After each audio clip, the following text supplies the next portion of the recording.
नमस्कार, आप देख रहे हैं सत्य हिंदी का दोपहर 2 बजे का बुलेटिन और मैं हूं आपके साथ कृति सिंह। दिल्ली में अरविंद केजरीवाल ने हाईकोर्ट की जज के खिलाफ सीधा मोर्चा खोल दिया है और पेश होने से साफ साफ इनकार कर दिया है, जिसे बीजेपी सजा के डर से किया गया ड्रामा बता रही है। वहीं राघव चड्ढा समेत 7 सांसदों के बीजेपी में विलय को मंजूरी मिल गई है, जिससे राज्यसभा में आम आदमी पार्टी का वजूद लगभग सिमट सा गया है। इसी बीच रूस से तेल आयात पर सरकार ने चुप्पी साध ली, आरटीआई तक को जवाब देने से मना कर दिया।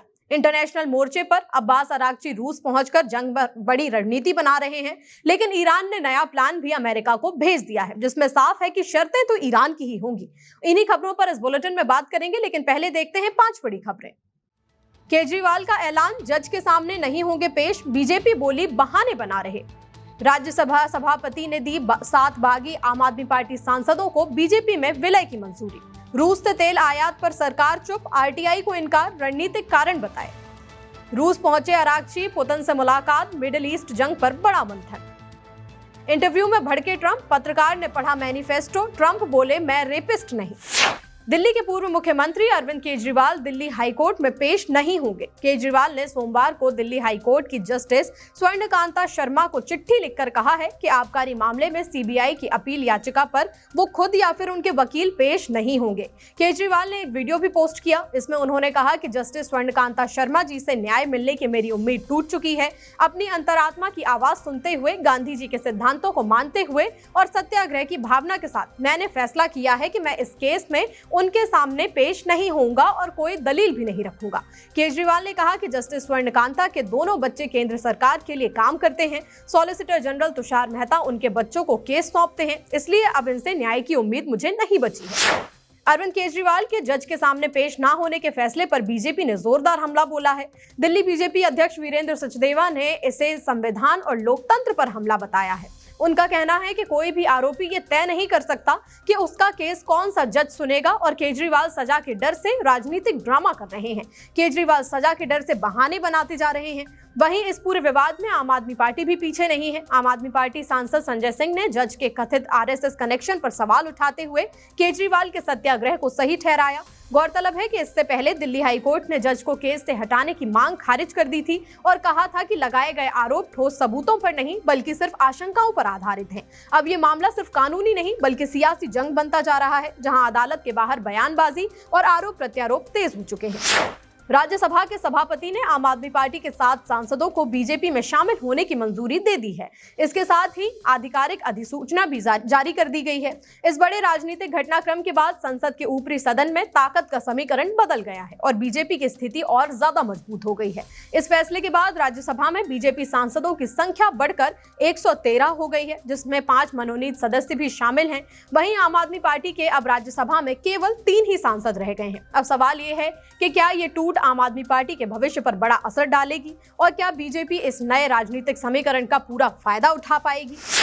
आम आदमी पार्टी छोड़कर बीजेपी में शामिल हुए राज्यसभा सदस्य राघव चड्ढा ने एक वीडियो जारी किया।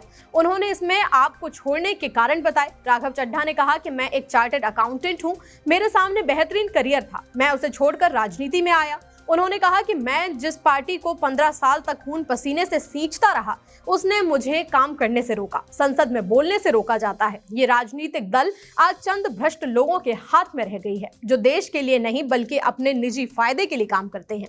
ऐसी स्थिति में मेरे सामने 3 ऑप्शन थे। पहला कि मैं राजनीति ही छोड़ दूं और दूसरा ये कि मैं इस पार्टी में रहकर चीजें ठीक करने की कोशिश करूं, जो कि हुआ नहीं। तीसरा ये कि मैं अपनी एनर्जी और एक्सपीरियंस लेकर दूसरे दल के साथ पॉजिटिव पॉलिटिक्स करूं। इसलिए मैंने अकेले नहीं बल्कि कुल 7 सांसदों ने आम आदमी पार्टी से रिश्ता तोड़ दिया। पश्चिम बंगाल में चुनाव से पहले भांगर इलाके में 79 देसी बम बरामद होने के बाद अब जांच की जिम्मेदारी एनआईए ने अपने हाथों में ले ली है। अधिकारियों के मुताबिक ये कार्रवाई गृह मंत्रालय के निर्देश पर की गई है, जिसके बाद एनआईए ने रविवार को इस मामले में केस दर्ज कर जांच शुरू कर दी। बताया जा रहा है कि ये मामला पहले कोलकाता के उत्तरकाशी पुलिस स्टेशन में दर्ज किया गया था, लेकिन भारी मात्रा में विस्फोटक मिलने और चुनावी माहौल को देखते हुए इसे अब एनआईए को सौंप दिया गया है। शुरुआती जांच में ये मामला बेहद गंभीर माना जा रहा है, क्योंकि चुनाव के बीच इतनी बड़ी संख्या में बम मिलना सुरक्षा व्यवस्था पर सवाल खड़े करता है। अब एनआईए इस बात की जांच करेगी कि इन बमों के पीछे कौन लोग हैं, इन्हें कहां और किस मकसद से रखा गया था और क्या इसका चुनावी हिंसा से कोई सीधा कनेक्शन है।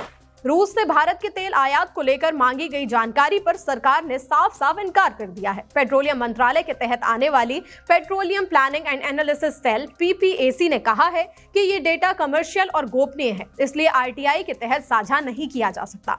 मामला तब सामने आया जब एक आवेदन में जून 2022 से जून 2025 के बीच रूस से आयात हुए कच्चे तेल का कंपनीवार ब्यौरा मांगा गया था, जिसमें अलग अलग कंपनियों के नाम शामिल थे। इस पर केंद्रीय सूचना आयोग ने भी सरकार के फैसले को सही ठहराया और कहा कि ऐसी जानकारी सार्वजनिक करने से देश के रणनीतिक और आर्थिक हितों पर असर पड़ सकता है, साथ ही दूसरे देशों के साथ रिश्तों पर भी असर पड़ने की आशंका है। आयोग ने साफ कहा कि ये जानकारी RTI कानून की धारा 8(1)(a) और 8(1)(d) के तहत छूट के दायरे में आती है। बुलेटिन में आगे अभी और भी खबरें हैं। रूस पहुंचे अरागची, जंग पर पुतिन से करेंगे बड़ी बात। हॉर्मुज डील पर ईरान का नया प्रस्ताव, न्यूक्लियर पर बातचीत बाद में। ईरानी सांसद ने उठाए पाकिस्तान की नीयत पर सवाल। नेतन्याहू को चुनौती देने एकजुट हुए बेनेट और लापिड। ईरान के विदेश मंत्री अब्बास अरागची रूस पहुंच चुके हैं और वहां पहुंचते ही उन्होंने साफ कर दिया कि अब मिडिल ईस्ट की जंग पर बड़ा मंथन होने वाला है। सेंट पीटर्सबर्ग में अरागची ने कहा कि भले ही युद्ध के चलते कुछ समय से मुलाकातें नहीं हो पाई, लेकिन रूस के साथ उनकी लगातार बातचीत जारी है। अब इस दौरे में दोनों देश मौजूदा हालात की समीक्षा करेंगे और आगे की रणनीति पर बात करेंगे। अरागची ने साफ कहा कि रूस के साथ तालमेल बेहद जरूरी है, क्योंकि हालात तेजी से बदल रहे हैं और ऐसे में हर कदम सोच समझकर उठाना होगा। उन्होंने ये भी संकेत दिया कि इस मुलाकात में सिर्फ जंग की स्थिति ही नहीं, बल्कि आगे की कूटनीतिक दिशा पर भी गहरी चर्चा होगी। रूस पहुंचने से पहले अरागची पाकिस्तान और ओमान का दौरा कर चुके हैं, जहां मिडिल ईस्ट के ताजा हालात और शांति की संभावनाओं पर चर्चा हुई थी। अब सबकी नजर इस बात पर है कि रूस और ईरान की ये मुलाकात जंग के हालात को शांत करने की दिशा में कोई बड़ा रास्ता निकाल पाती है या फिर नहीं। ईरान ने अमेरिका के सामने एक नया और चौंकाने वाला प्रस्ताव रख दिया है। एक्सियोस की रिपोर्ट के मुताबिक ईरान ने पाकिस्तान के जरिए वॉशिंगटन को संदेश भेजा है कि पहले हॉर्मुज स्ट्रेट को खोल देते हैं, उसके बाद ही युद्ध खत्म करने पर समझौता किया जाए और उसके बाद परमाणु मुद्दे पर बातचीत की जाए। ईरान का कहना है कि अगर अमेरिका बातचीत को सफल बनाना चाहता है तो उसे इन 3 चरणों से गुजरना ही होगा। सबसे पहले युद्ध को पूरी तरह खत्म करना होगा, साथ ही अमेरिका को ये गारंटी देनी होगी कि भविष्य में ईरान और लेबनान के खिलाफ दोबारा ऐसी जंग शुरू नहीं की जाएगी। अगर पहले चरण की शर्तें मान ली जाती हैं, तो दूसरे चरण में दोनों पक्ष स्ट्रेट ऑफ हॉर्मुज जैसे महत्वपूर्ण समुद्री रास्ते के मैनेजमेंट और प्रशासन को लेकर चर्चा करेंगे। और तीसरी ये कि दोनों ही चरणों के पूरे होने के बाद ही ईरान अपने परमाणु कार्यक्रम पर कोई भी बातचीत करेगा। अमेरिकी मीडिया रिपोर्ट्स के मुताबिक अगर अमेरिका इस डील को मान लेता है तो राष्ट्रपति ट्रंप के पास ईरान पर दबाव बनाने के लिए ज्यादा विकल्प बचेंगे नहीं। खासकर ईरान के यूरेनियम भंडार और उसके परमाणु कार्यक्रम को रोकने के लिए अमेरिका की पकड़ कमजोर पड़ सकती है। यही वजह है कि इस प्रस्ताव को लेकर वॉशिंगटन में मंथन तेज हो गया है।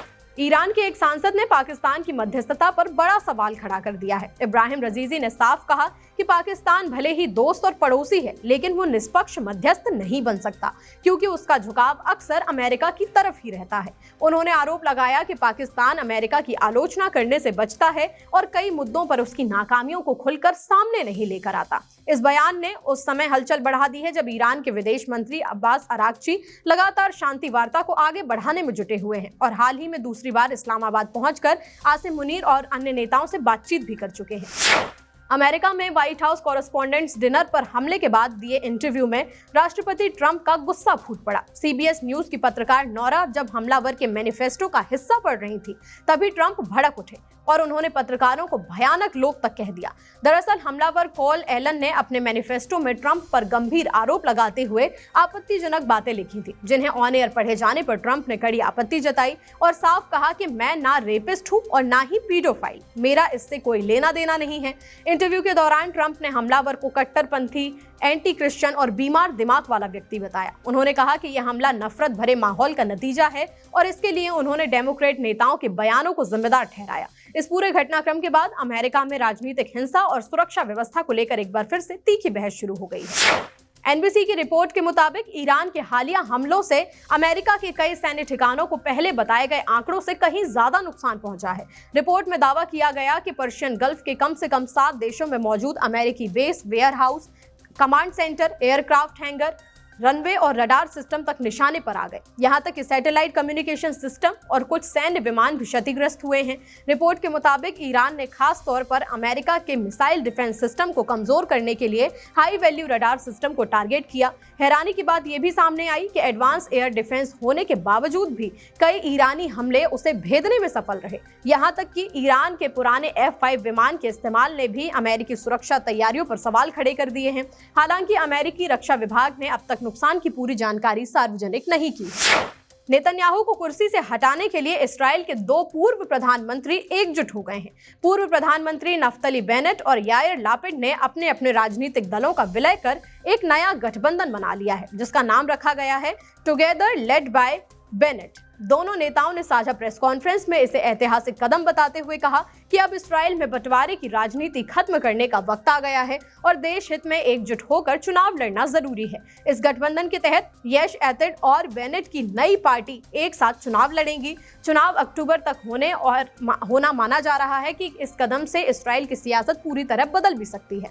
लापिड ने साफ कहा कि अगर चुनाव जीतना है तो पूरे सेंटर वोटर्स को एकजुट होकर बेनेट के साथ आना होगा। वहीं बेनेट ने वादा किया कि अगर उनकी सरकार बनी तो 7 अक्टूबर के हमलों की जांच के लिए आयोग बनाया जाएगा, सेना में सभी के लिए भर्ती कानून लाया जाएगा और प्रधानमंत्री के कार्यकाल की सीमा भी तय की जाएगी। फिलहाल 2 बजे के बुलेटिन में इतना ही। देश दुनिया की ताजा खबरों के साथ शाम 6 बजे फिर से हाजिर होंगे। तब तक के लिए आप बने रहिए सत्य हिंदी के साथ। नमस्कार।